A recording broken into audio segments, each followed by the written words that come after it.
తెలంగాణలో hotel industry భారీ సంక్షోభాన్ని ఎదుర్కొంటుందని చెప్పవచ్చు. పరిస్థితి చాలా దారుణంగా ఉంది. టోటల్గా మొత్తం తెలంగాణ వ్యాప్తంగా మనం చూసుకున్నట్లయితే 74,000 హోటల్స్ ఉన్నాయి. హైదరాబాద్ వరకు మనం చూసుకున్నట్లయితే 20,000 హోటల్స్ ఉన్నాయి. చిన్న చిన్న తోపుడు బండ్లు, టిఫిన్ సెంటర్లు అవి కలుపుకుంటే ఒక 20,000 ఉంటాయి.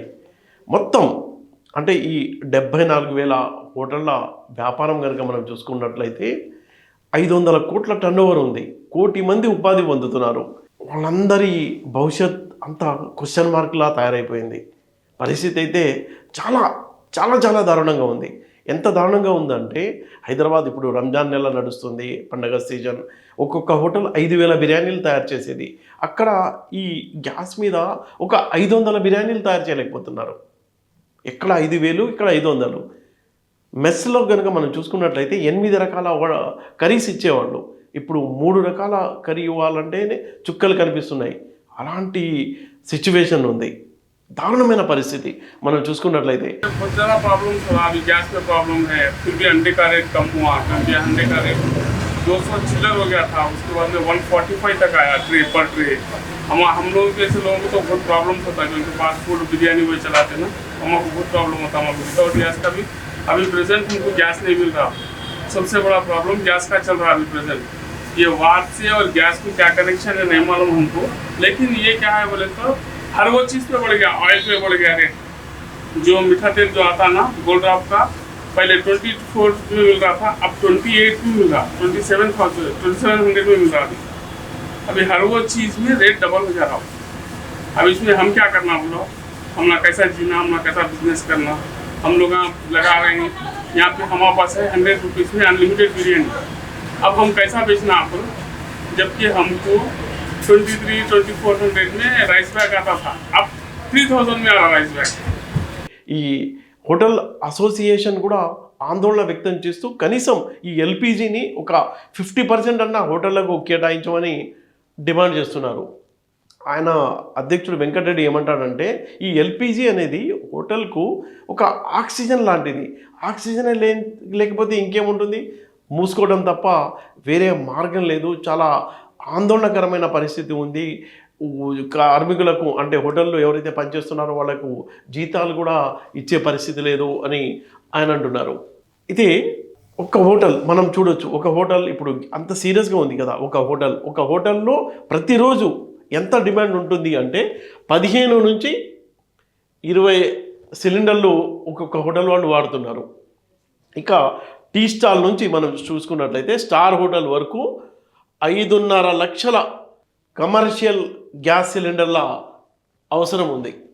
మనం హైదరాబాద్లో కనుక చూసుకున్నట్లయితే కమర్షియల్ డిమాండ్ ఎంత ఉంది అంటే హైదరాబాద్లో 6.5 లక్షల సిలిండర్ల కమర్షియల్ డిమాండ్ ఉంది.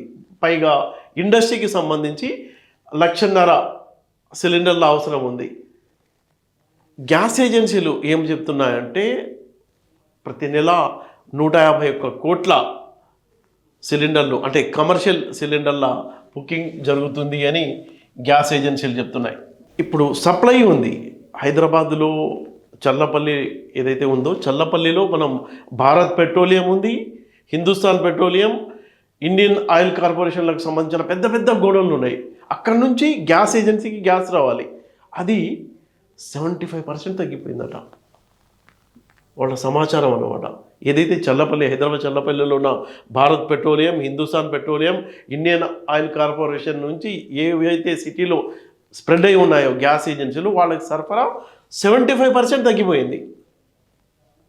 తెలంగాణ మొత్తంగా మనం చూసుకున్నట్లయితే 1,30,00,000 గ్యాస్ కనెక్షన్లు ఉన్నాయి డొమెస్టిక్ సంబంధించి. ప్రతి నెల 60 లక్షల మంది బుకింగ్ చేసుకునేవాళ్ళు కంటిన్యూగా.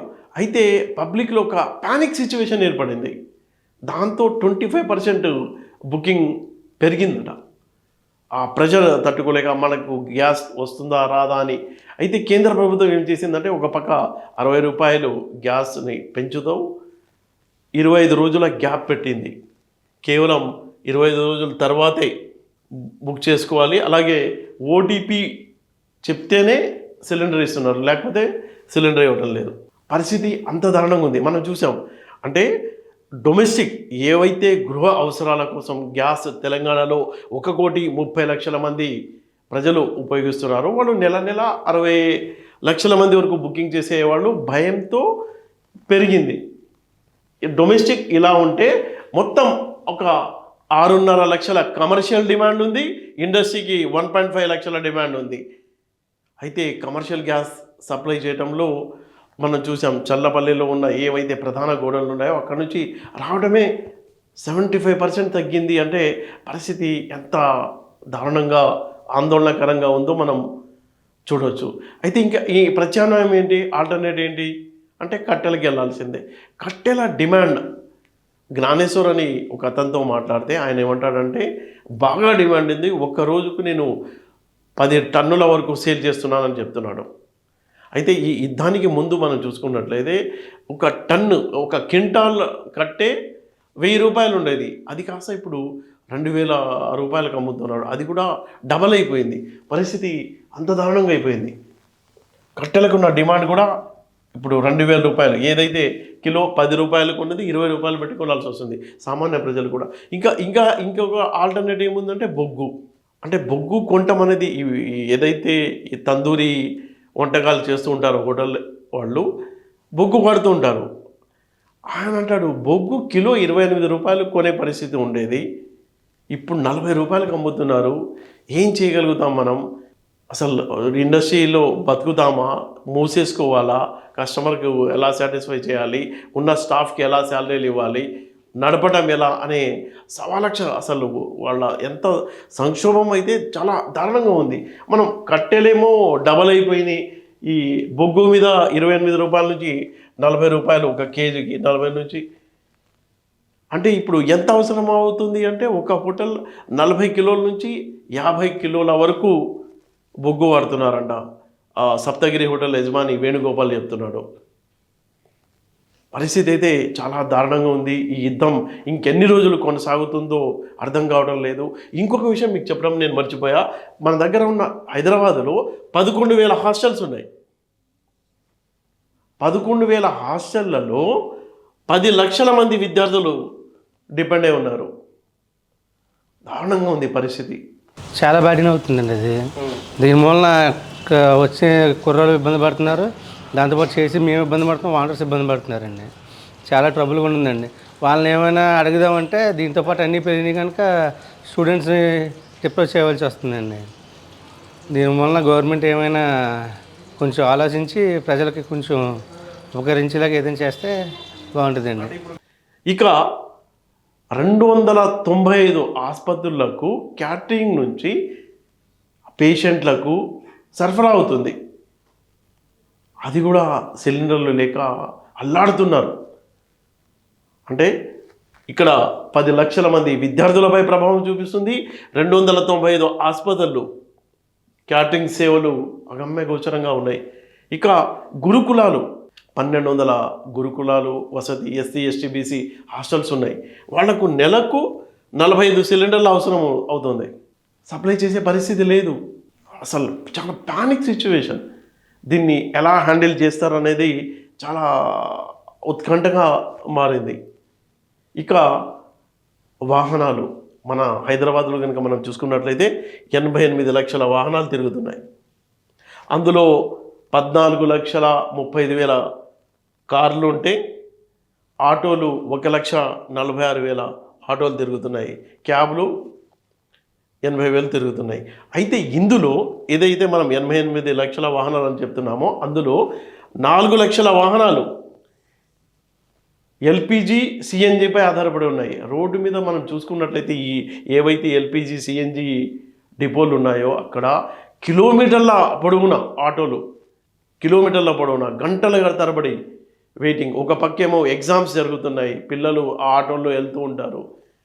ఆ ఆటోలో ఈ సిఎన్జి కోసం అంటే మళ్ళీ ఎగ్జామ్స్కి లేట్ అవ్వడం, వాళ్ళు రాత్రులు వేరే ఆల్టర్నేట్ లేకుండా మళ్ళీ పేరెంట్స్ ఇన్వాల్వ్ అయిపోయి తమ పిల్లల్ని తీసుకెళ్ళి చాలా సిచ్యువేషన్ అయితే ఆందోళనకరంగా ఉంది. మొత్తం అంటే ఒక గ్యాస్ చుట్టూ ఎంతమంది డిపెండ్ అయి ఉన్నారు అని మనం చూసుకున్నట్లయితే ఒక పక్కేమో విద్యార్థులు సఫర్ అవుతున్నారు, హోటల్ యాజమాన్యాలు సఫర్ అవుతున్నాయి, ఆ తర్వాత వాహనాలు సఫర్ అవుతున్నాయి, ఆటోలు సఫర్ అవుతున్నాయి. ఆ ఆటోలో ఎగ్జామ్ సీజన్ నడుస్తుంది, 10th క్లాస్ ఎగ్జామ్స్ అవి నడుస్తున్నాయి. ఆ ఎగ్జామ్కు రెగ్యులర్గా వెళ్తుంటారు, వాళ్ళు టైంకి రాకపోతే ఎక్కడ లోపలికి రానివ్వరు. సిచ్యువేషన్ అయితే చాలా ప్యానిక్గా ఉంది. హోటల్ వ్యాపారం పూర్తిగా దెబ్బతిందని మనం చెప్పుకోవచ్చు. కార్మికుల ఉపాధి ప్రమాదంలో పడిపోయింది. విద్యార్థులు, ఆసుపత్రులు, అలాగే వృద్ధాశ్రమాలు, వాళ్ళ పరిస్థితి అయితే చాలా దయనీయంగా ఉంది. అయితే మరో పక్క యుద్ధం అయితే ఉధృతంగానే కొనసాగుతుంది. ఈ సమస్యకు పరిష్కారం త్వరలో లభించాలని అందరూ కోరుకుంటున్నారు.